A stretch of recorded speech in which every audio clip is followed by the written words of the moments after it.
Welcome to Gulfstream today, and welcome to beautiful Gulfstream Park. And that's right, don't address your screen. That is now Pete. Acacia, welcome back. So glad to have you back. Thank you. It's great to be back. Yes, if there was any confusion at all, yep, back here. Good to be back in South Florida, and good to be back here next to you, Ron. Yeah, it's going to be a lot of fun. So we'll be your partners for the rest of this season, and maybe for forever. Who knows? We'll see how it works out. But you know what? We got a little bit of rain showers now, but it seems to have subsided. But we're starting the day with a sloppy main track. We are still on the turf course this afternoon. And Acacia, let's run through with the betting strategies we have today. Okay, we have in the first race today, of course, the early pick 5, which starts in race number 1. And in race number 2, we got a carryover in the Super High 5. Yes, we do. $1 rolling Super High 5 starts in race number 2, carryover of $3,700 plus. Yeah, and we got an 8-race card today, so the Rainbow 6 starts in race number 3, a little over $21,000 in that pool, and then each and every day we end it with our final pick 5 of the afternoon with 50-cent wagers, so a lot of bets. So we got the rolling Super High 5 in race 2. We got the Rainbow 6 today, and we got a pretty nice day. We got 8 races on tap, and I guess it's time to just get to the first one, 1 mile and 1/16. This one is a starter optional claimer for 3-year-olds and up. The optional claiming level is $10,000 and 6 runners in the field. How'd you see the opener? Well, I tried to beat the horse that I thought would be pretty well bet, and very early in the wagering, he's a little bit cool at 7-2, but the 2 Cheech Thunder is coming off of a 5-win streak in here. I tried to beat him and go with the number 4 Chepstow on top, and I think that he's going to show a lot of speed in this race, and I think that he's in the right spot. I think you could put a line through his last start. He actually reared at the start there. I know you wanted to talk about his most recent performance. Yeah, first I want to show you. The reason I asked you who you liked in it, because I used 2 horses in my early pick 5 ticket, and I didn't know how to separate those 2, but I did use the number 2 horse Cheech Thunder, who's going for his 6th consecutive victory, and the number 4 Chepstow, then 3 deep, 2, 2, and 3. And I want to go back and show you the performance where I think Chepstow certainly gave Cheech Thunder a better chance last time. I'm going to show you just the beginning here of Chepstow, and you're going to see this horse just rears at the start and really loses about 3-4 lengths there. And then, you know, in the stretch, if you heard the stretch caller, Pete's going, oh, maybe that Cheech Thunder is going to get beat, but Cheech Thunder just comes rolling through the stretch and wins another one. So my question is, did Chepstow, you know, just lost it there, I believe, at the start? I think so, too. And it's interesting when you have a horse that has 5 wins in a row, and you wonder if he's going to be able to keep continuing on with that pattern. You actually might have thought it would break even sooner, and he's been very impressive in all 5 of those wins, so he's been able to keep that going. But I think that if there was a day, today would be the prime day for him to get beat, and I think that Chepstow is the one to do it. But I agree. I think that those 2 are interchangeable on top. Yeah, I mean, I think you have to, of course, you have to use Cheech Thunder when you're putting your Rainbow early pick 5 ticket together here. Chepstow. And the other horse that I used on the ticket was the 5, and that's my running mate. This one third behind Winning Machine, Cheech Thunder. That was last out. Hoping to reverse that outcome today at this longer distance. Maybe just the added distance will help this course close. Who else did you use on the ticket? Well, the 5 my running mate definitely has the potential to hit the board, but he's 0 for 8 in 2016 and 0 for 8 in 2015. So it's been a long time since he's won a race in here. I used the number 6, Chiseled, who's won as the favorite last time out, and he tried the turf 2 back, but his 2 most recent dirt starts have been pretty impressive. And then I threw on the 1 Van Holiday, who's stepping up a bit in class, but he likes this distance. Yeah, well, Cheech Thunder, if he wins the opener, boy, what a story that will be. He's the leading winner at our summer meeting. Easy to realize that with 5 wins in a row. Let's go to race number 2. 5 furlongs on the turf. These are claimers, fillies and mares, 3-year-olds and up with non-winners of 3 races in life, or 3-year-olds, 7 runners in the field, no scratches or jockey changes, and we both landed on number 2, Perfect Trace. Well, this one is now 3rd off of a layoff. Ran back in January, took about 6 months off, and came back in July. Finished 2nd, beaten just by half a length by Love Flute, who came back to win next time out as well.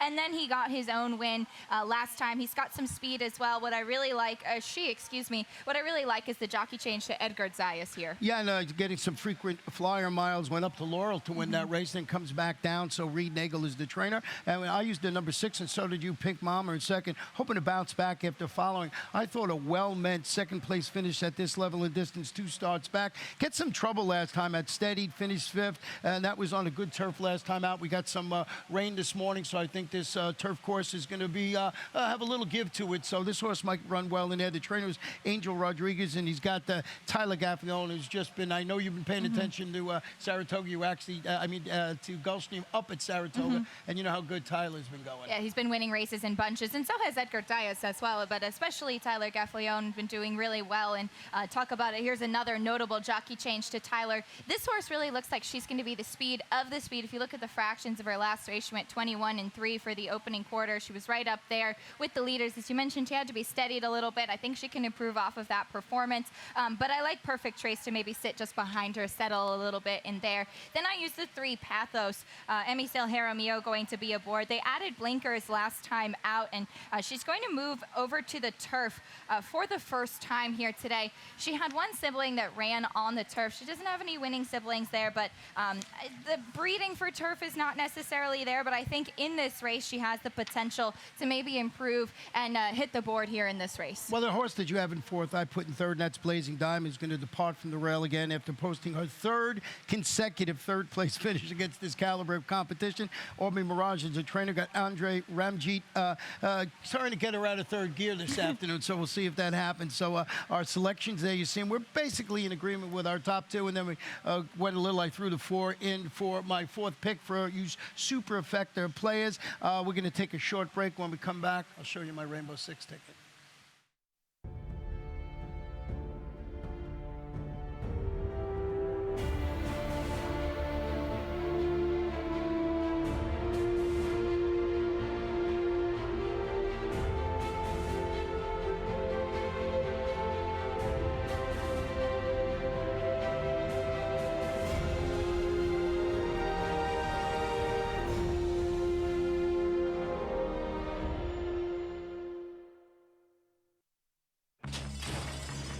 What do I love about horse racing? Everything.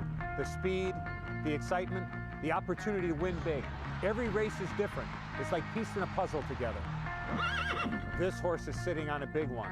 That horse loves the track. The jockey has a hot hand. If I can figure out the clues, I can pick the winner, and I can win big. That's what I love about racing, and that's why I play with Express Bet.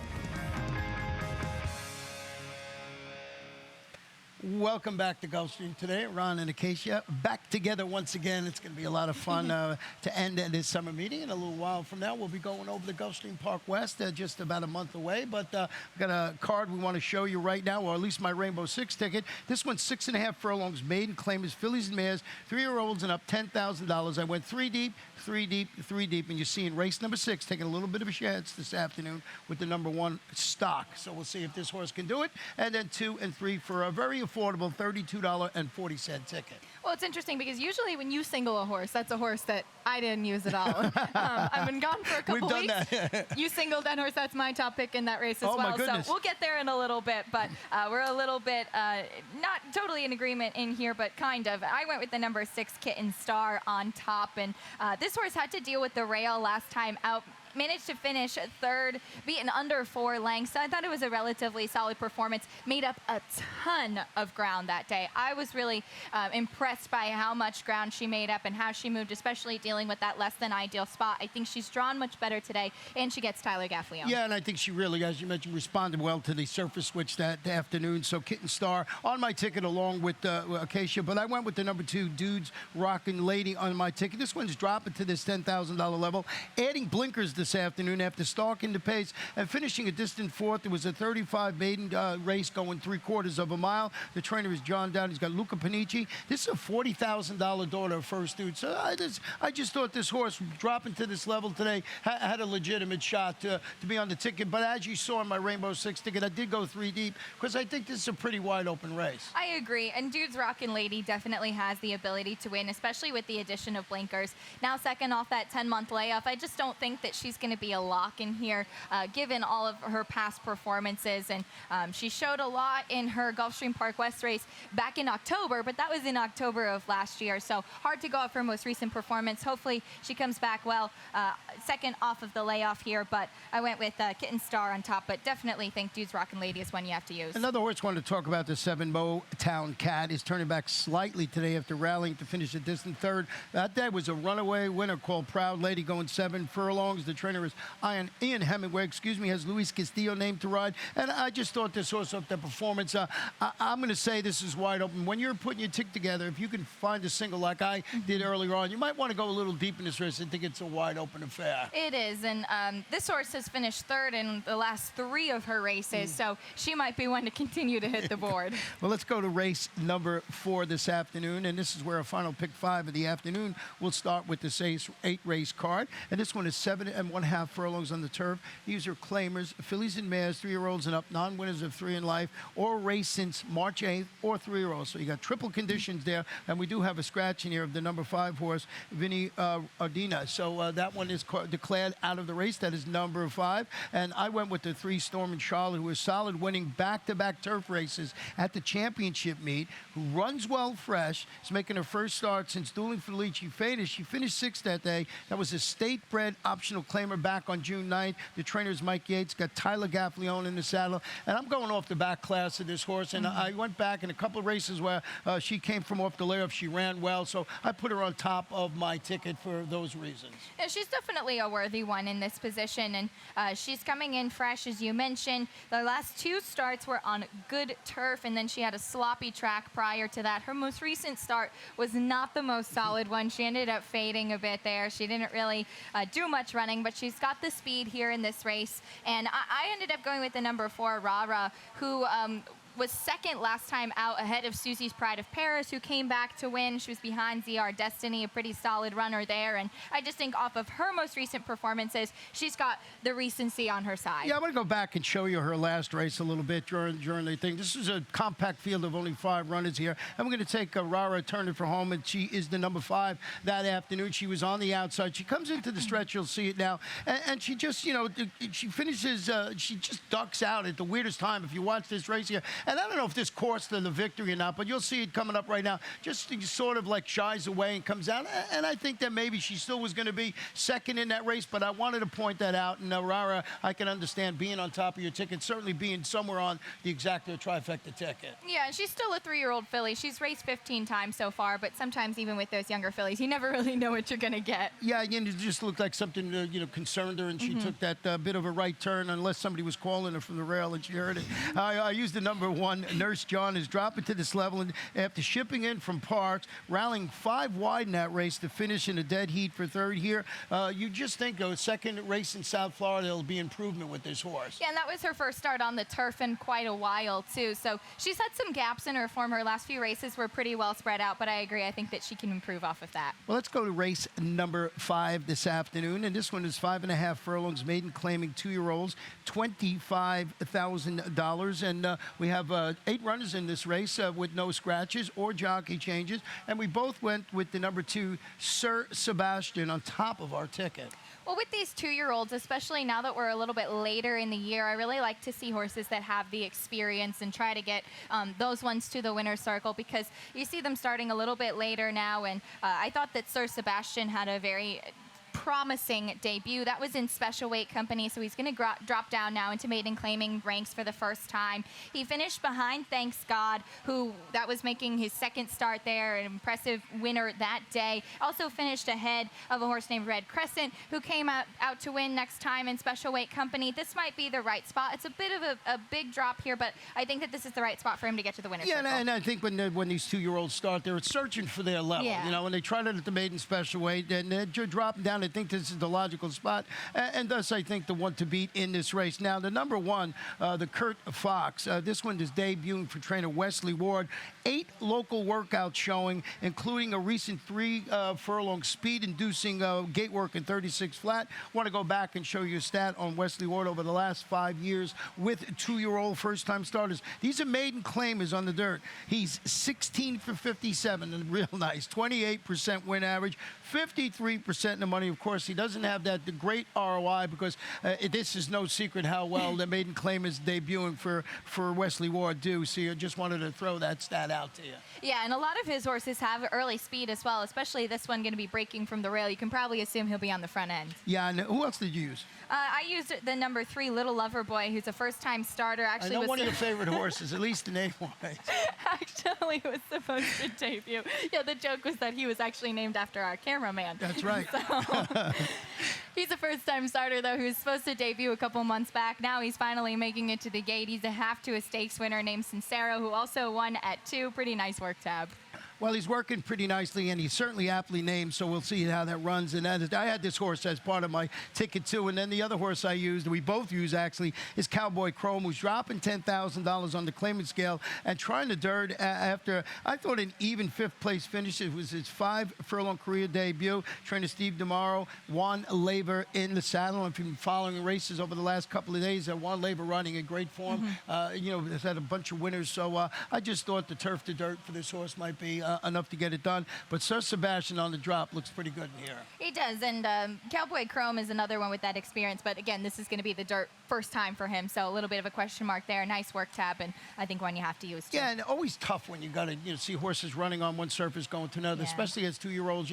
That first time they tried is always a guess whether they're going turf to dirt or dirt to turf. So race number 5, we're both in agreement with the number 2, Sebastian. Now race number 6 this afternoon, 7 1/2 furlongs on the turf. Claim is 3 and up. Non-winners of 3 races in life or race since March 8th or 3-year-olds. We got 1 scratch of 1 also eligible in here. Main track only number 10, but we'll update you on those scratches in just a little while. Chris Griffin will be along. He is filling in for Pete Aiello, who's out of town. Chris, a really nice guy. He'll be giving you those updated scratches in just a few minutes. Now, if you remember, can you go back to remember my Rainbow Six ticket? I singled the number 1 stock, and I'll tell you why. This one moved to the Angel Rodriguez barn after the claim, turns back to 7 1/2 furlongs after failing to reel in a speedy former stakes winner called Joe's Blazing Aaron.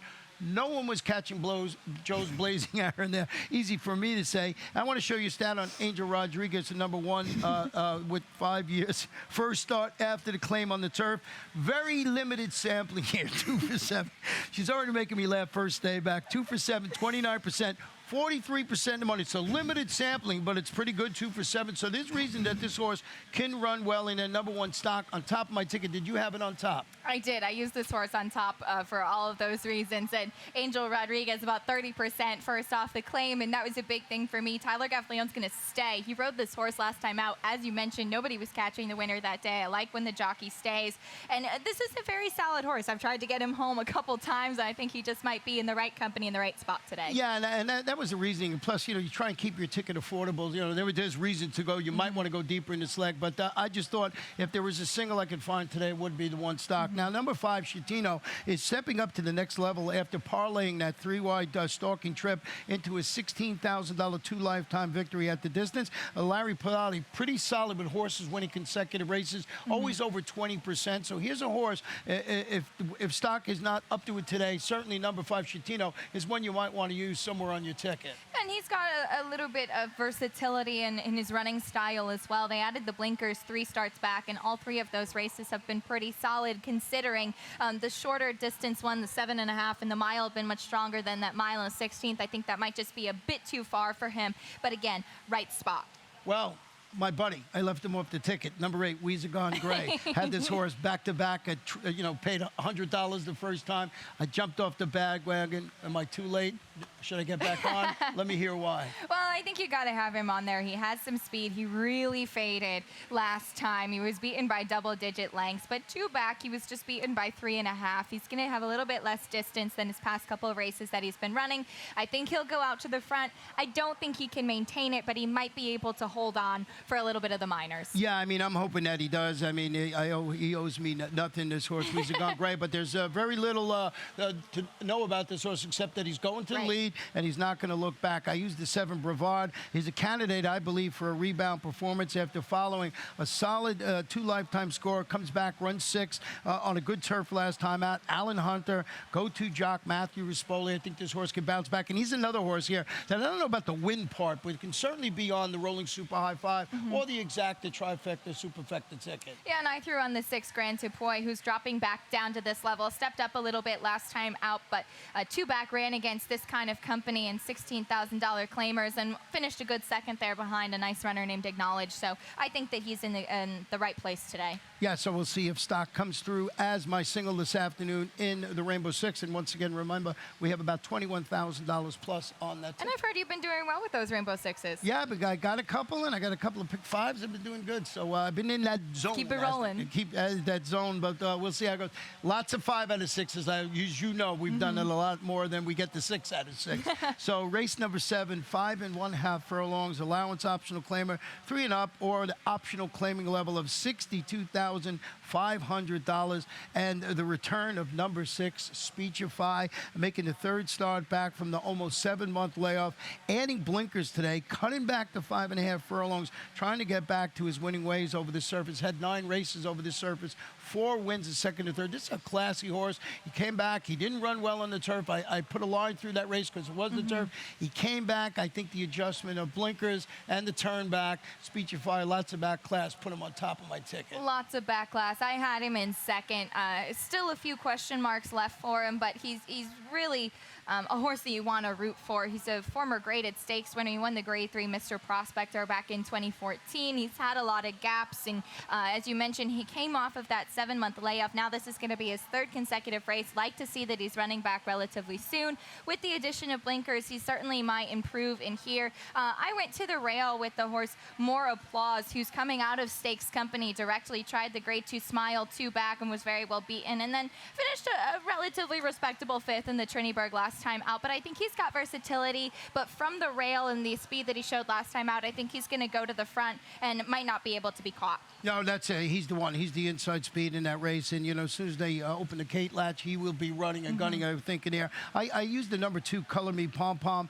that you used in 3rd in here. And this one is turning back just a bit after returning from a freshening. Stalked the pace and finished 4th against this same caliber competition. Terry Pompey, Jesus Rios named to ride. Here's the horse I think that if someone does challenge in number 1 More Applause, like a Speechify, if they go to lead with the blinkers on, might set it up for a horse like the 2 who can stalk and come running late, because Speechify, you would think with the equipment change and the cutback, is going to be prominently placed, if not on the lead with More Applause, right there, looking him in the throat latch, as they say. Yeah, he'll be waiting in the wings right there, and if he's not able to be up to the task, then Color Me Pom Pom certainly will be, and he's proved that a couple starts back did exactly that and sat just behind the speed, and that might be something that he'll do again. Yeah, we both close it out with the 4 Little Daddy in here, ridden today by MSCL Jaramillo. And this one's coming off a very big layoff. Last start was December 27th, 2014. Yep, so we'll see how that one runs. But, you know, superfecta wagering, horse like that can certainly jump up and grab a part of it. We're going to end the day on the turf. This one is 5 furlongs. Claimers, 3 and up, non-winners of 2 races in life, $10,000. We do have a scratch in here of number 5, Starship Mars. And number 6, Time Out of Mind, is hoping to finally notch the elusive 2nd career victory after 4 consecutive second-place finishes at this level and distance. Want to go back and show you its last race in the stretch. And I just want to show you that, I mean, this horse looked like it was going to win. You see it there now. The Starship Mars came flying late. He was scratched out of the race. But here comes the 7. You say, okay, so 7's going to win it, and just won't go by. It's the most amazing thing. One of those horses, you know, I put the horse on top, but it is today the day that finishes 2nd again or gets the job done. Well, you kind of proved the point of why I couldn't put this horse on top. I just don't like a horse that keeps getting beat like that and just didn't want to go by in that race. In the last 4 races, might be able to get it done today. Certainly can. I opted to go with the number 3, Jive Daddy, who won last time out. I think will sit just behind the speed of Time Out of Mind. We'll go out to the front, and this one we talked about waiting in the wings. Jive Daddy will certainly be wanting to do that here. Matt Rispoli aboard once again, and this is certainly not the most consistent type horse in here, but I think in this kind of field it might set up for Jive Daddy, and just had a hard time putting Time Out of Mind on top. I actually used the number 10, Radamel, who's a first-time gelding, who'll probably be forwardly placed from the outside. I put him in second. Yeah, and I had monkey money on there, ran an okay third behind Time Out of Mind, but we just got a change in there. All races have been taken off the turf, so we're going to have to reconfigure these races that are run on the turf this afternoon, and everything will be run on the sloppy main track. So before you delve into the races today, go back and make sure that you get all the updated scratches from Chris Griffin, and he will update you on everything like that, and I'm going to have to go back and go to work. Yeah, back to the drawing board. So that is how we see the Thursday card, an 8-race card. And don't forget, we got that Rainbow Six carryover in race number 3, 21,000, and a pretty nice carryover in the Rolling Super High Fives, which starts in race number 2, 3,700 or something like that. So pretty good. And when we have a carryover in those, they go skyrocketing. They will. Good luck today, everybody.